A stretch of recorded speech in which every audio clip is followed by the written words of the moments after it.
Hello friends, मेरा नाम है कुलदीप सोनी और आप देख रहे हैं साइंटोफिलिक बाई कुलदीप सोनी। तो फ्रेंड्स, आज मैं आप लोगों से इस वीडियो के थ्रू डिस्कस करूंगा एक बहुत ही इंपॉर्टेंट यूनिट की, जिसका नाम है डेवलपमेंट बायोलॉजी। इस यूनिट में हम लोग जानेंगे कि हम लोगों को अपने एग्ज़ाम की प्रिपरेशन के लिए डेवलपमेंट बायोलॉजी के कौन कौन से टॉपिक्स को पढ़ना है, किसी पर्टिकुलर टॉपिक को कितनी डेप्थ तक पढ़ना है, या किसी टॉपिक का केवल ओवरव्यू ही सफिशिएंट है या नहीं, प्लस उस पर्टिकुलर टॉपिक को किस बुक से पढ़ा जाए, इस यूनिट का कितना वेटेज है, प्लस एक टॉपिक और हम लोग देखेंगे कि कितने टाइम देना चाहिए इस यूनिट को। तो चलिए बगैर देर करें हम लोग वीडियो को स्टार्ट करते हैं। तो सबसे पहला जो लिखा हुआ है पॉइंट यहाँ पर कि आप लोगों को बेसिक क्लियर होने चाहिए डेवलपमेंट बायोलॉजी के। बेसिक क्या है? बेसिक में बहुत ज़्यादा कुछ नहीं जानना है। बेसिक में आपको पर्टिकुलर जैसे कि एक चिक एम्ब्रियोलॉजी उठानी है, उसको कम्प्लीटली इंटर की बुक से ही, किसी भी इंटर की बुक से चिक एम्ब्रियोलॉजी उठाइए, या किसी भी एक एम्ब्रियोलॉजिकल डेवलपमेंट को कंप्लीट वे में एक बार सिंपल रीड मारिए। ठीक है, अगर आपको पहले से सब कॉन्सेप्ट क्लियर है तो कोई दिक्कत नहीं है। फिर ऐसे प्लांट्स में भी मोनोकॉट का डेवलपमेंट और डाइकॉट का डेवलपमेंट एक बार आप लोग देख लीजिए। फिर क्या करना है, फिर ये छोटे छोटे से टॉपिक हैं जैसे कि पोटेंसी ऑफ सेल। तो सेल की पोटेंसी के बेस पे सेल का क्लासिफिकेशन है। जैसे कि मैं पढ़ता था तो TPMO करके एक छोटी सी ट्रिक थी, TPMO बस, है ना, टोटिपोटेंट, प्लूरिपोटेंट, मल्टीपोटेंट और ओलाइगोपोटेंट। तो ये सेल्स क्या होती हैं, इनमें क्या बेसिक डिफरेंस होता है, इसको देख लेना है। ठीक है, फिर इसी के बेस पे स्टेटमेंट बेस्ड क्वेश्चन आ जाता है। इसके बाद आती है स्पेसिफिकेशन के बारे में जानना है आपको अच्छे से, और डिटर्मिनेशन के बारे में जानना है कि स्पेसिफिकेशन क्या होता है सिंसिटियल स्पेसिफिकेशन या कंडीशनल स्पेसिफिकेशन, फिर डिटर्मिनेशन क्या होता है, इसके कैरेक्टरिस्टिक बहुत ज़्यादा नहीं, स्ट्रक्चर ऑफ गैमिट, ओवम और स्पर्म का अच्छे से गैमिट, ओवरऑल मेन जो है वो एनिमल्स के गैमिट की बात ज़्यादा यहाँ पर होगी। तो स्ट्रक्चर ऑफ गैमिट का एक बहुत अच्छे से आप स्टडी कर लेंगे, ज़्यादा टाइम इसमें भी नहीं लगेगा। ठीक है, इसके बाद आती है फर्टिलाइजेशन। अब ये टॉपिक बहुत इंपॉर्टेंट है, फर्टिलाइजेशन इन सी अर्चिन में फर्टिलाइजेशन कैसे होता है और कैसे पॉलीस्पर्मी को रोका जाता है, how can it prevent there polyspermy, a complete mechanism, it requires a complete mechanism. Then after you will further move towards the cleavage. Cleavage में क्या करना है, आपको केवल कैरेक्टरिस्टिक पढ़ना है। क्लीवेज की कैरेक्टरिस्टिक क्या है, क्या अंतर है क्लीवेज में और नॉर्मल डिवीजन में। जैसे मियोसिस माइटोसिस हम लोग पढ़ते हैं, उसमें और क्लीवेज में क्या अंतर आता है। डिवीजन ये भी है और डिवीजन वो भी है, लेकिन दोनों में अंतर है। इसके अलावा क्लीवेज कितने तरह की होती है और उसका मेन होता है एग्जाम्पल। ठीक है, तो कॉपी पेन हाथ में लेकर के बैठिए और लिखते रहिए किस किस टॉपिक को कैसे कैसे पढ़ना है। तो उसके एग्जाम्पल, किसी पर्टिकुलर किसी टाइप की क्लीवेज कहाँ पर पाई जाती है, कहाँ पे स्पाइरल है, कहाँ पर मेरिडोनियल है, कैसी क्लीवेज कहाँ पे पाई जा रही है, उसको उस पर्टिकुलर एनिमल के ग्रुप के अकॉर्डिंग याद करेंगे, तो ये बहुत आसान रहेगा ये भी। इसके बाद आती है गैस्टुलेशन। गैस्टुलेशन में क्या था, गैस्टुलेशन में सेल्स का मूवमेंट होता है, सेल्स मूव करना शुरू कर देती हैं। ठीक है, तो उसके बेस पे भी क्लासिफिकेशन हुआ है इपीबोली और एम्बोली के फॉर्म में, इपीबोली और एम्बोली के फॉर्म में। तो एम्बोली के भी कई सारे टाइप्स हैं, जैसे कि आप लोग बोल सकते हो इनग्रेशन या इन्वॉल्यूशन। ठीक है, तो इस टाइप से वो क्या होती हैं, बस केवल डेफिनेशन ही सफिशियंट है। ठीक है, डेफिनेशन ही यहाँ पर सफिशियंट है, बहुत ज़्यादा यहाँ पर नहीं पढ़ना, ये पढ़ना अच्छे से, ये वाला टॉपिक बहुत अच्छे से पढ़ना है। इसके बाद हम लोग को जाना है fate of germ layer. Fate of germ layer भी एक पेज का टॉपिक है, ये भी आप फेट ऑफ जर्म लेयर भी वहाँ से तैयार कर लेंगे कि अलग अलग जर्म लेयर से क्या बनता है, या कोई पर्टिकुलर ऑर्गन जैसे कि इपिडर्मिस है तो वो किस जर्म लेयर से बनती है और डर्मिस किस जर्म लेयर से बनता है, इंटरनल मेडुला किससे बनता है या मेडुला किससे बनता है, और कॉर्टेक्स रीजन किससे बनता है। इसका मेडुला, किडनी का बोल दो। ठीक है, किडनी का मेडुला और कॉर्टेक्स किस रीजन से बन रहा है। इसके बाद आता है topic induction and competence. Induction क्या होता है और कॉम्पिटेंस क्या होता है, इसके बारे में अच्छे से जानना है। What is the mean of induction and what is the mean of competence, competence क्या होता है, इस बात को भी अच्छे से जानना है। और एक बहुत ही ब्रॉड वे में आपको समझना पड़ेगा लेंस फॉर्मेशन। लेंस का फॉर्मेशन क्या होता है वो इंडक्शन के थ्रू ही आप लोग समझ जाएंगे। इसके अलावा हम लोग को अब देखना है सी एलिगेंस में क्या देखना है। तो सी एलिगेंस में हम लोगों को उसका सेल डेथ पाथवे पढ़ना है। सिंपल सा सेल डेथ पाथवे है, आधे पेज का ही होगा, ठीक है। और उसको कंपेयर करना है ह्यूमन से।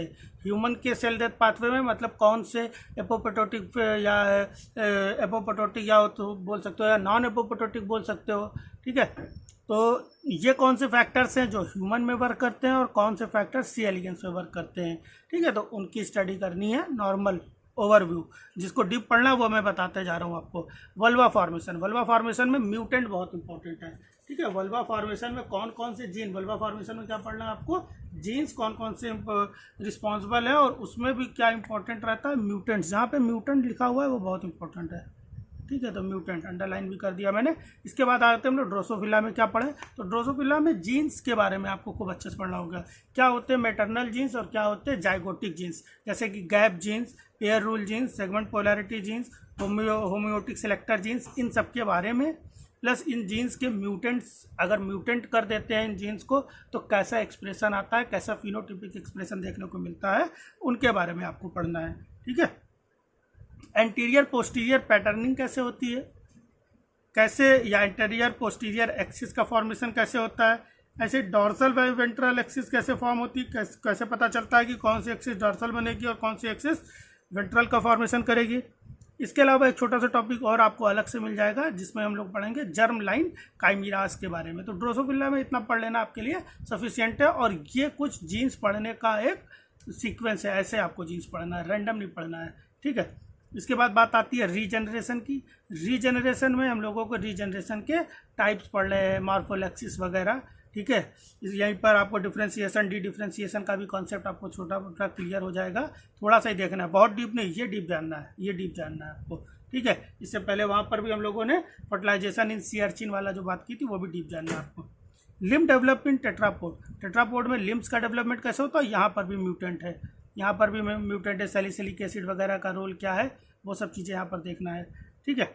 इसके बाद आती है anterior posterior and dorsal ventral axis formation in tetrapod.